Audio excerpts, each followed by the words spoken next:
Alô, comunidade! Começa agora o ICL Urgente. Nesse dia 8 de abril de 2026, a gente chega com as principais notícias do Brasil e do mundo, notícias costuradas a partir da entrevista exclusiva do presidente Lula. Vamos falar bastante sobre isso neste dia importante. Eu saúdo mais uma vez a Laura Couto, que está na nossa redação, na atualização das notícias. Boa tarde, Laura. Boa tarde, Rodrigo. Boa tarde para você que está nos assistindo pelos nossos canais do Instituto Conhecimento e Liberta e Eduardo Moreira no YouTube. E também você, nosso espectador, que está nos assistindo pelos nossos canais parceiros. Aproveita que você está aqui, já deixa seu like, se inscreve aqui no nosso canal e também comenta no chat de onde você está assistindo o ICL Urgente. Vamos lá, Rodrigo.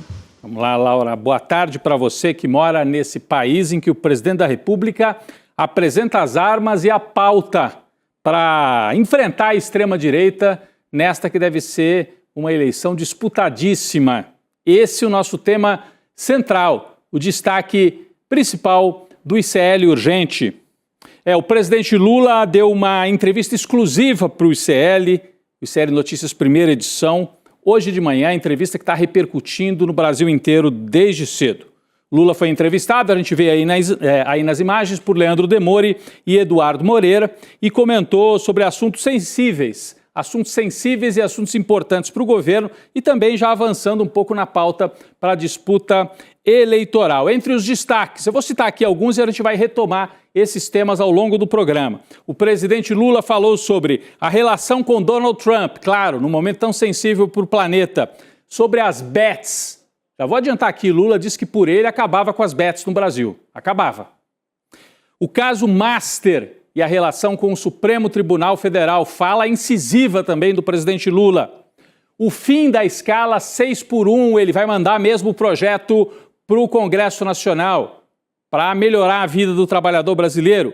E claro, as eleições presidenciais, as disputas, uma crítica também à mídia tradicional, que parece que queria agradar a extrema-direita recentemente, como a gente viu no episódio do PowerPoint. Nós vamos trazer tudo isso, vamos retomar esses pontos e falando do noticiário do dia, vou passar para a Laura Couto, então, que vai começar a trazer para a gente. O primeiro destaque, Laura, por favor. Rodrigo, o presidente Lula criticou os principais adversários na corrida eleitoral ao Planalto, Ronaldo Caiado e o Flávio Bolsonaro, pelos dois tentarem vender as terras raras brasileiras para os Estados Unidos. Para quem não se lembra, na CEPAC, o evento de extrema-direita estadunidense, o senador Flávio Bolsonaro defendeu o fornecimento de minerais críticos do Brasil para o governo de Donald Trump. O Flávio disse que o Brasil é a solução da América para quebrar a dependência da China.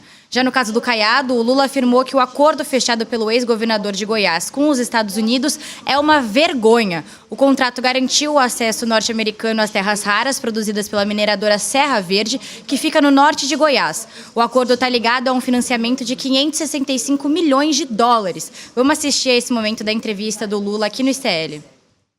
O Flávio Bolsonaro quer dar para os Estados Unidos o material bruto, é isso que ele declarou na semana passada? Ele quer vender para os Estados Unidos, sabe, uma coisa que é tão importante para o Brasil. É como se eu pegasse o petróleo e falasse, o petróleo não precisa ser meu, o petróleo vai ser dos Estados Unidos. É uma vergonha, inclusive, o que o Caiado fez em Goiás. O Caiado fez um acordo com empresas americanas, fazendo concessão de coisa que ele não pode fazer porque é da União. Então, se a gente não tomar cuidado, Demore, se a gente não tomar cuidado, Eduardo, essa gente vai vender o Brasil e nós não podemos permitir, sabe, que depois de levar o nosso ouro, depois de levar a nossa prata, depois de levar o nosso diamante, depois de levar a nossa floresta toda, ou seja, o que eles querem mais? O que aqueles brasileiros que têm complexo de vira-lata, que vão para o Brasil, que vão para os Estados Unidos pedir para o Trump, sabe, invadir o Brasil, que vão prometer dar para o Trump aquilo que, sabe, quem tem vergonha não oferece, e nós vamos deixar? Não, nós não vamos deixar. Isso vai ter parte do processo da luta política. Além do conteúdo, me chamou a atenção a agilidade do presidente, a articulação, a fala rápida, muito articulada do presidente Lula, agilidade mental, né, de um homem de 80 anos que vem aí para a disputa de mais um mandato. Já já a gente retoma os trechos da entrevista de Lula, entrevista exclusiva ao ICL. O Lula citou en passant aí, você viu, né? Flávio Bolsonaro, Caiado. Mas falando em Flávio Bolsonaro, o senador foi alvo de mais uma denúncia hoje na Procuradoria-Geral da República. O deputado federal Lindbergh Farias protocolou uma representação na PGR, né, na PGR contra Flávio Bolsonaro, depois que o filho 01, que é pré-candidato a presidente, admitiu ter enviado um relatório de inteligência brasileiro para autoridades dos Estados Unidos, né, incluindo o Marco Rubio. Segundo Lindbergh, a conduta do Flávio Bolsonaro pode configurar violação da soberania nacional e uso indevido de informações sensíveis por parte de uma autoridade. O Flávio Bolsonaro é um parlamentar brasileiro. O petista Lindbergh classificou a atitude de Flávio Bolsonaro como gravíssima, disse que o senador age como um traidor da pátria, como um espião dos Estados Unidos. Então está o registro de hoje do que aconteceu em relação ao Flávio Bolsonaro. Bom, retomando a entrevista de Lula. O presidente Lula, claro, falou também do caso Master, né? Do caso do Banco Master. Lula respondeu a pergunta de Leandro Demore, que questionou de que forma o escândalo envolvendo o Vorcaro pode ter prejudicado a imagem do STF. Presta atenção na fala do presidente Lula. Vamos a mais esse trecho. Prejudica a imagem, prejudica. Olha, obviamente que o companheiro Alexandre de Moraes sabe que prejudica a imagem. Eu disse com o companheiro Alexandre de Moraes, eu vou dizer para vocês exatamente o que eu disse para ele. Tá? É o seguinte, você curtiu a biografia histórica desse país com o julgamento do 8 de janeiro. Tá? Não permita que esse caso do Vorcaro jogue fora a tua biografia. Sabe? Primeiro porque você não estava advogando no seu escritório há quase 15 anos. Porque você foi secretário da Justiça, você foi ministro do Temer, você estava fora. Sabe? Mas a sua mulher estava advogando, diga textualmente, a minha mulher estava advogando, minha mulher não tem que pedir licença para mim, ela faz a coisa. Eu só prometo que aqui na Suprema Corte, caso da minha mulher, sabe, eu me sentirei impedido de votar, qualquer coisa. Alguma coisa que passe para a sociedade, uma firmeza, sabe, que ele tem. Olha, eu acho que tem várias camadas aí na fala do Lula. Primeiro que ele começa chamando o Alexandre de Moraes de companheiro Moraes. Se bem que o Lula fala assim com todo mundo basicamente, menos com os inimigos. Então quando ele chama de companheiro, ele sabe que o Alexandre de Moraes não é um companheiro, não é de esquerda e tal. Mas ele está dizendo, o Alexandre de Moraes não é inimigo. Mas Alexandre de Moraes fale abertamente, a sua mulher advogou para o Vorcaro, fale, não se esconda em relação a isso. O presidente Lula, né? Com essa fala firme. E mais que isso, no final, se cair algum caso de Vorcaro em que a sua mulher participou, você tem que se declarar impedido. Vocês prestaram atenção nisso? É importantíssimo. Ele está dizendo que o Alexandre de Moraes tem que se declarar impedido se cair um caso do Vorcaro, no qual a mulher do Alexandre de Moraes tenha participado como advogada, na mesa, no gabinete, lá no Supremo Tribunal Federal. Eu achei uma fala bastante afirmativa, uma fala que não contemporizou, não ficou tentando defender alguns aspectos que talvez sejam realmente indefensáveis. Isso não quer dizer que, então o Alexandre de Moraes tem que sofrer impeachment. Não. Ele tem uma biografia, como disse o próprio presidente Lula no começo da entrevista. E, importante o Lula ter dito isso, porque hoje mesmo saiu mais uma notícia. Então a gente vai costurando a entrevista com as notícias, né? Hoje saiu mais uma notícia sobre as conexões de Viviane Barsi, a esposa do Alexandre de Moraes, citada aí na entrevista, a esposa do Alexandre de Moraes, com o Banco Master. A Laura Couto traz para a gente detalhes desta notícia de hoje. Laura, por favor. Rodrigo, a declaração de imposto de renda do Banco Master, que foi enviada para a CPI do crime organizado, confirma os pagamentos que foram feitos pelo Banco do Vorcaro ao escritório de advocacia da Viviane Barsi de Moraes, que é a mulher do ministro Alexandre de Moraes. Ao todo, o escritório recebeu 80 milhões de reais. As 22 transferências de 3 milhões e 600 mil reais aconteceram entre fevereiro de 2024 e novembro de 2025. Em nota, o escritório afirmou que não confirma essas informações incorretas e vazadas ilicitamente, lembrando que todos os dados fiscais são sigilosos. Mas vale lembrar que a Viviane aqui, Rodrigo, já admitiu ter prestado serviços jurídicos ao Banco Master no mesmo período. O contrato do Master com o escritório previa 36 pagamentos, mas foi interrompido em novembro de 2025, quando a instituição do Daniel Vorcaro foi liquidada pelo Banco Central. Então é isso, é mais um Diz que me diz. A Viviane advogou sim para o Vorcaro, mas a nota oficial do escritório dela nega esses valores que foram divulgados hoje. Talvez tenha recebido menos, talvez tenham sido menos pagamentos. Então esclareça. Quanto foi? Isso é um contrato particular, ninguém tem nada com isso. Mais ou menos, né, gente? Como se trata da esposa de um ministro do Supremo, e esse caso está no Supremo, tem interesse público. Por mais que, como tenha dito o Lula, Viviane é uma mulher, uma advogada, ela tem a carreira dela e o Alexandre de Moraes tem a carreira dele. Mas, será que ela pegaria esses contratos se não fosse o Alexandre de Moraes estar no Supremo? É uma pergunta que fica. E olha, gente, eu sei que uma parte aqui do nosso público tem questões com isso, critica, acha que não deveria se falar no assunto. Vocês viram o que o Lula respondeu? O presidente Lula tem uma impressão diferente.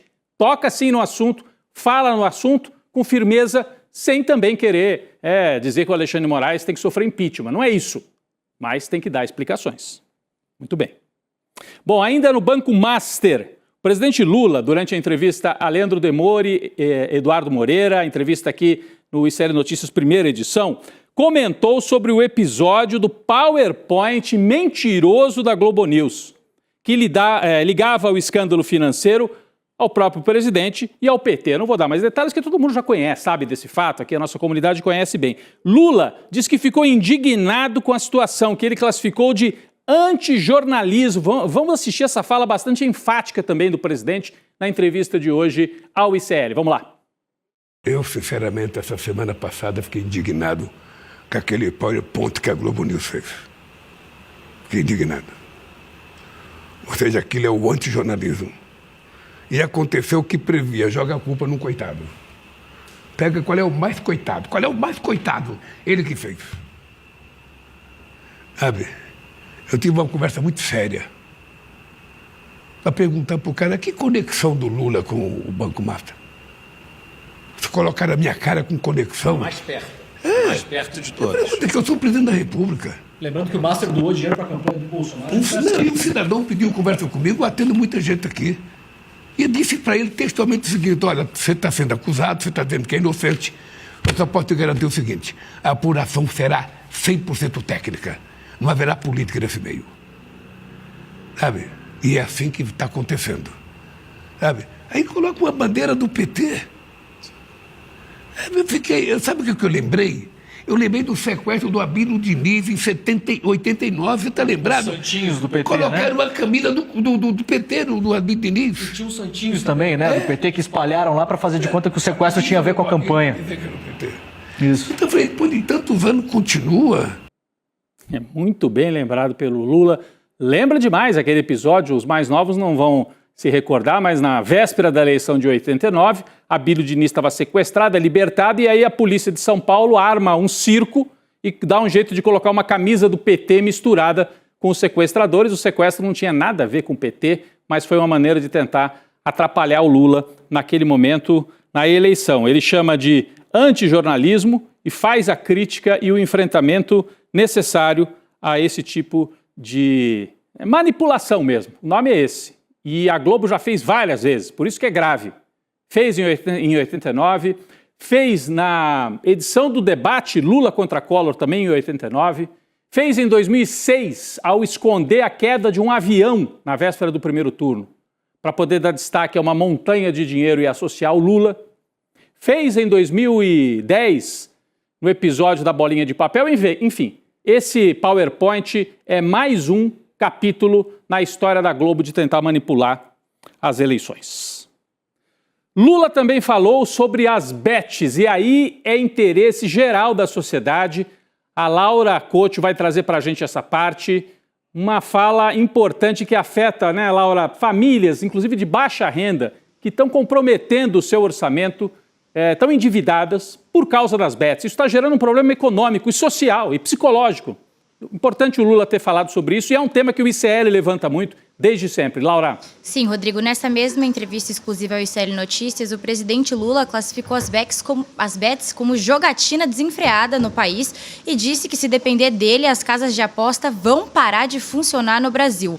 O Lula declarou que a decisão sobre o futuro das bets depende do Congresso, mas indicou que, pessoalmente, ele defende o encerramento de todas as atividades no país. A gente também separou esse trecho. Rodrigo, vamos ver. E nós estamos discutindo muito a sério isso.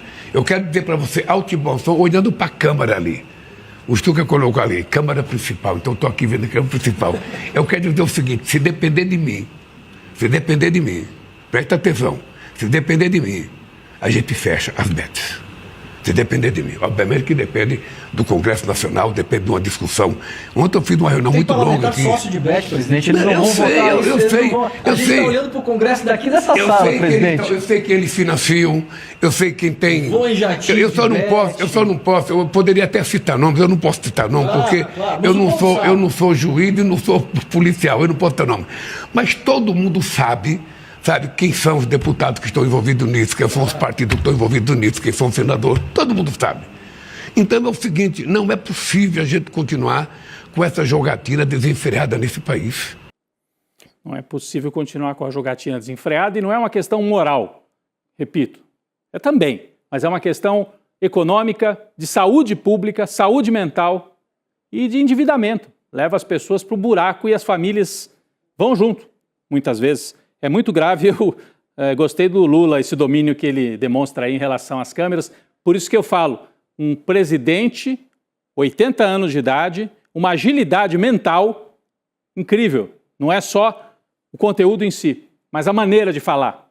Isso não é qualquer um, né? Tá ali, olha, 300 assuntos ao mesmo tempo e de repente ele lembra, esse assunto eu quero falar direto para a câmera. Quero falar com o povo que está ali do outro lado. E fala. Então, achei importante. Agora, vai fechar as bets? Como é que faz isso? Eu acho difícil. Bom, pessoal, vamos aproveitar essa deixa que o presidente Lula nos deu, né, na entrevista ao Demore e ao Eduardo Moreira e fazer uma pergunta aqui. O que a ascensão das bets e do Banco Master tem em comum? Eu vou dizer para vocês, tem um nome em comum. Roberto Campos Neto, o presidente do Banco Central, nomeado no governo Bolsonaro. Né?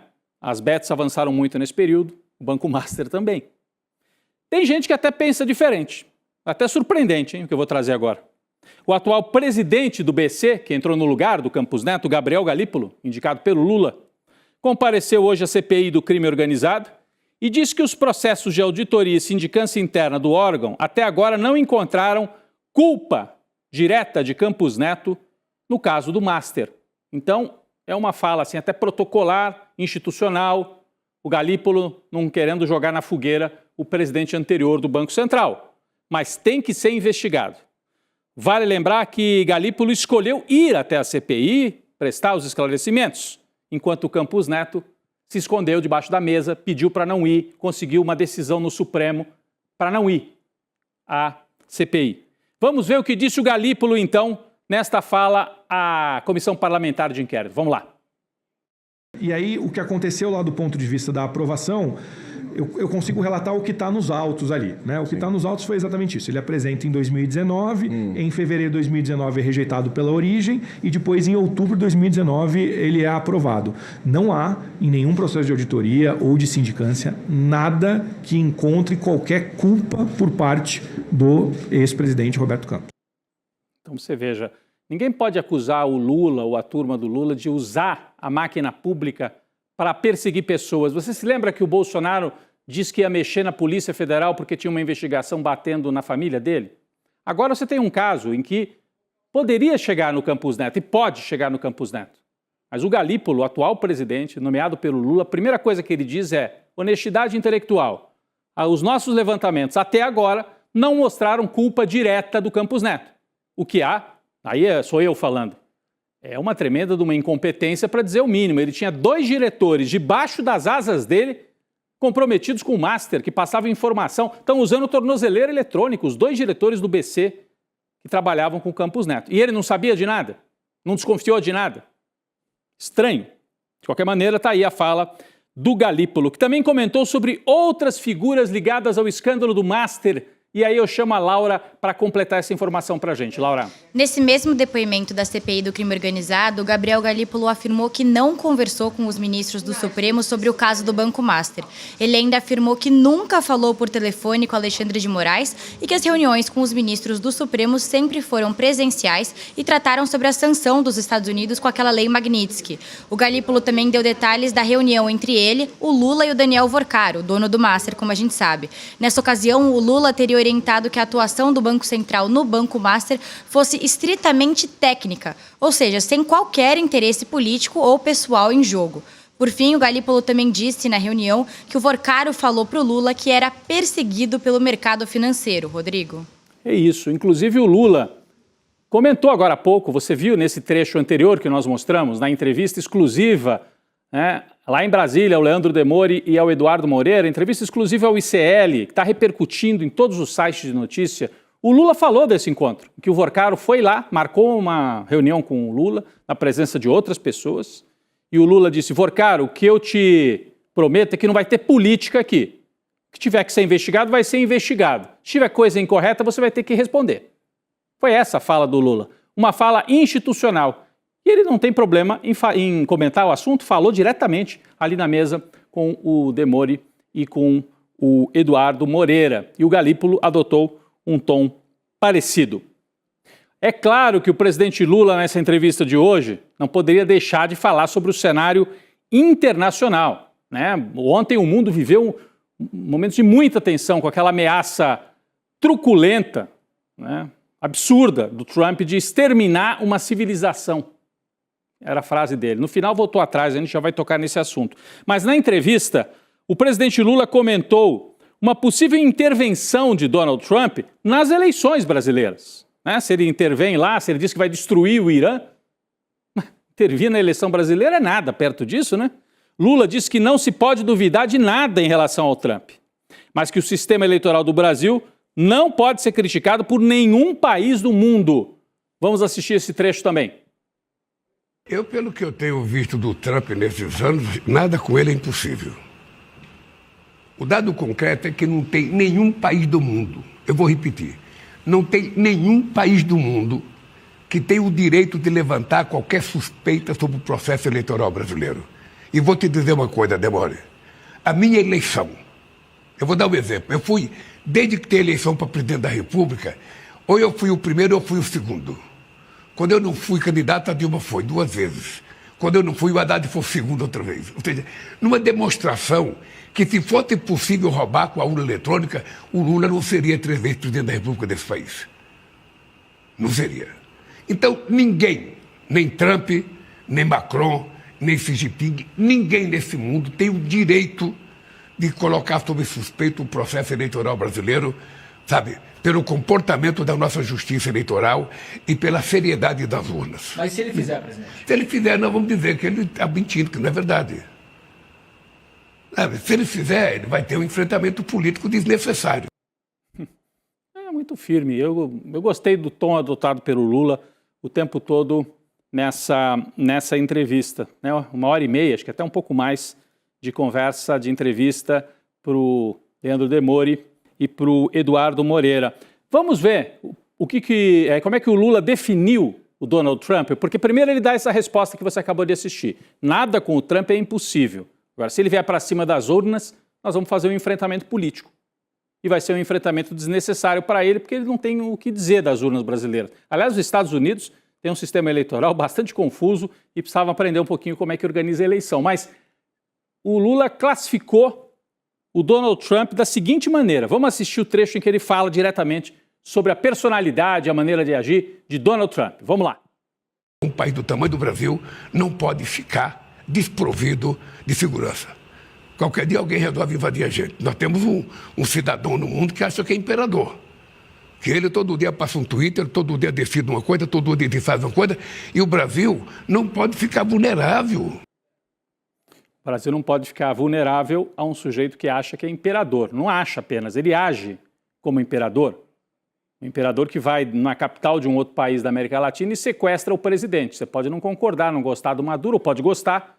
De qualquer maneira, sequestrar o presidente de uma outra nação é coisa de imperador, de banditismo, né? Banditismo imperial, mas de imperador.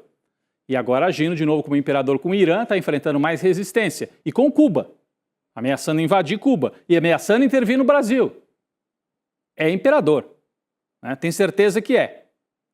Mas vai enfrentando alguns limites. E nesse caso da guerra no Irã, o limite esteve aí colocado. A fala de Lula acontece num momento muito delicado, né, no sistema internacional. Mesmo com o tal do cessar-fogo temporário que foi decretado ontem, o Oriente Médio continua em chamas, ataques de todos os lados. Tanto que o Irã voltou atrás, fechou de novo o Estreito de Hormuz, hein, Laura? É a manchete que está aí no nosso ICL Notícias, no nosso portal. Laura, explica pra gente essa bagunça, mais uma, promovida pelo Trump. Rodrigo, ontem, terça-feira, o mundo viveu um dia tenso, né, com o ultimato do Trump, que no final acabou em pizza, ou melhor, em taco, né, aquela expressão em inglês que traduzida para o português é Trump sempre amarela. O presidente dos Estados Unidos conseguiu chegar num acordo com o Irã, que prometeu reabrir imediatamente o Estreito de Hormuz em troca de um cessar-fogo de 2 semanas. E essa resolução, que foi articulada pelo Paquistão, foi revelada pelo próprio Trump na rede social Truth Social, que pertence a ele. O problema, Rodrigo, é que o Trump esqueceu de alinhar o discurso com alguém. No caso, Israel, que no dia seguinte, hoje, no caso, fez um dos maiores ataques recentes contra o Líbano. Como justificativa, o primeiro-ministro israelense Benjamin Netanyahu afirmou que o cessar-fogo não se aplica ao território libanês, contrariando o entendimento que foi divulgado pelo Paquistão, que é o mediador aí dessa negociação. Com isso, o Irã anunciou o novo fechamento do Estreito de Hormuz e declarou que pretende punir Israel. De volta a estaca zero, né, Rodrigo? Pois é, Laura. Então, o Trump e o Irã acertaram um cessar-fogo, o Trump voltou atrás, amarelou, né, o taco, só que Israel não gostou disso, hein? E está mostrando, a gente tem capacidade de destruir e chamar os Estados Unidos de volta para a guerra. A gente tem as imagens aqui, se puder colocar no telão. Olha a capital libanesa hoje. Olha a capital, Beirute, uma das cidades mais bonitas do mundo. Foi atacada, né? O ataque israelense foi um verdadeiro massacre em área civil, 254 mortos, mais de 1.000 feridos no ataque, talvez o ataque mais sangrento promovido pelo governo fora da lei de Israel ao Líbano. É a maior onda de ataques ao território libanês desde o início da guerra, portanto, Israel querendo mostrar: não queremos paz, queremos massacre, queremos morte. E aí, o Irã disse assim: feche de novo o Estreito de Hormuz. Então não adiantou nada. O Trump fez, ameaçou, voltaram atrás, não teve o ataque sangrento promovido pelo Trump, mas teve o ataque sangrento promovido hoje por Israel, no Líbano. Impressionante. Nós vamos agora para um último destaque que a gente separou aqui da entrevista exclusiva do presidente Lula ao ICL Notícias, primeira edição. Lula reforçou que vai mandar o projeto próprio do governo sobre o fim da escala 6x1 para ser votado lá na Câmara dos Deputados. O presidente disse que vai conversar com Hugo Mota e que deve mandar esse projeto ainda nesta semana. Vamos ouvir, da maior importância para os trabalhadores brasileiros. Vamos lá. Mas nós temos que ter a redução. As pessoas precisam hoje. As pessoas precisam de mais descanso, mais lazer, sabe? A gente tem que reeducar o cara que trabalha, voltar para casa e ajudar a mulher no serviço de casa. Porque a mulher aprendeu com muita facilidade a ir para o mercado de trabalho, mas o homem não aprendeu a ir para a cozinha ainda não. Então é preciso que a gente eduque ele, compartilhar com a companheira dele os afazeres de casa. Sabe? Então, nós vamos votar e vai aprovar. Eu tenho certeza que vai aprovar. Tenho certeza que vai aprovar. Nós vamos mandar essa semana.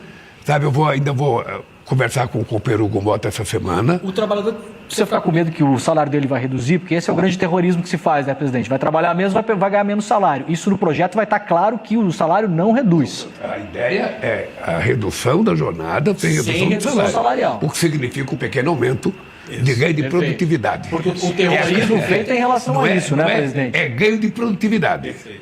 Tá? É ganho de produtividade. Então, ao invés dele ter prejuízo, ele vai continuar com o mesmo salário, porque a diferença é produtividade. A tecnologia permitiu que produzisse mais, portanto, o trabalhador ganha um pouco mais. Muito bem, está feita a promessa aí pelo Lula. Eu achei engraçado também esse jeito dele de falar, né? E segurar na mão ali do Demore, né? Cada vez que ele queria falar com bastante ênfase. É o jeito do Lula, quem já esteve com ele sabe que ele faz isso. Ele segura assim na mão, ele segura no paletó do sujeito. E ele chamou agora o Hugo Mota de companheiro também, para mostrar que não é só o Alexandre de Moraes que ele chama de companheiro. Companheiro Hugo Mota, é duro, hein? Mas é a vida. Nesse Brasil dividido ao meio, hoje saiu mais uma pesquisa mostrando praticamente empate total entre Lula e Flávio Bolsonaro na disputa, mas a campanha nem começou.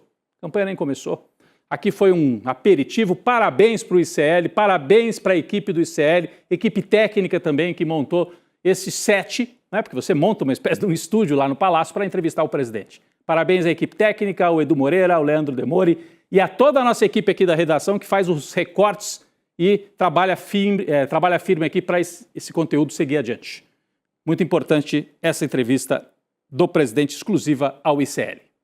Laura Couto, obrigado por ter dividido esse programa aqui, em que a gente costurou o programa inteiro. Muito bem feito também, você e o Bruno. Obrigada, Rodrigo. Amarrando aí as notícias com a entrevista do Lula. Valeu, Laura. Valeu, Rodrigo. Até amanhã. Até amanhã, Laura. Daqui a pouco vem o N2, mas eu queria deixar aqui mais uma vez o convite. Né? Já teve o Vai para Cuba Eduardo, já teve o Vai para Argentina Carajo. Hoje a gente viu o Vai para Brasília, né? Porque o Edu estava lá com o Lula. Mas está sendo lançado o Vai para China Eduardo. Domingo, lançamento oficial. Você assiste ao vivo, 12 de abril, 8 horas da noite, a primeira exibição na internet do Vai para China Eduardo. Você acompanha uma jornada para entender, questionar, né, o que muita gente não mostra. Não perca essa estreia. Você pode se inscrever em iclurgente.com.br. Está aqui, ó, aqui embaixo, ó, iclurgente.com.br. Põe o seu nome, a nossa equipe te avisa. É domingo. iclurgente.com.br é o caminho para você se inscrever e assistir. Vai para China Eduardo. Tá feito o convite, vem aí o N2, daqui a pouco eu tô por lá. Valeu, gente. Turma, olha só essas cenas do nosso documentário sobre a China. Bora conhecer uma das empresas de tecnologia mais bombadas da China? Vem comigo conhecer a Deep Robotics. Our robotic dog has many applications. They can entertain people, take care of old people by monitor his condition. They can help the people to prevent their homes from stealing. The robot can patrol and inspect for a certain residential area or inside the factory to check if there are any potential fire is just happened.